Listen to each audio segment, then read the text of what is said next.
Online క్లాసుల్లో నేర్చుకునే ప్రయత్నం చేద్దాం. దీనిలో మీకు ప్రతిరోజు కూడా ఈ ఎనాటమీ, ఫిజియాలజీ, పేథాలజీకి సంబంధించిన వ్యవహారాలు, ప్రాక్టికల్గా మనం ఎలా చేయాలి ఏమిటి అనేటువంటి విషయాలు దీనిలో ఉంటాయి.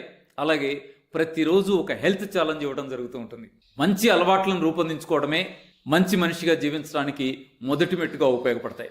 ఈ 21 రోజులు ఇచ్చేటువంటి ఛాలెంజెస్ పూర్తయ్యే లోపే మనం ఇప్పుడున్న జబ్బు నుంచి 50% అబోవ్ బయటపడతాం.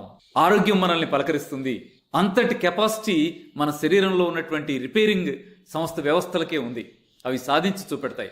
ఈ ఆన్లైన్ క్లాసుల్లో మీరంతా జాయిన్ అవ్వాలని, ఆరోగ్య సమాజ నిర్మాణం కోసం మీ వంతు బాధ్యత మీరు పోషించాలని, మన పిల్లలకు వచ్చే సమస్యలు, మన ఇంట్లో ఉన్న పెద్దవాళ్ళకు వచ్చే సమస్యలు, మనకు వచ్చేటువంటి ఆరోగ్య సమస్యలు కూడా పరిష్కరించుకోగలిగేటువంటి ప్రాథమిక జ్ఞానాన్ని మనం సంపాదించుకునే ప్రయత్నం చేద్దాం. మీరందరూ దీనిలో హాజరు కావాలని అందరినీ మనస్ఫూర్తిగా సిద్ధార్థ యోగ విద్యాలయం మిమ్మల్ని ఆహ్వానిస్తోంది.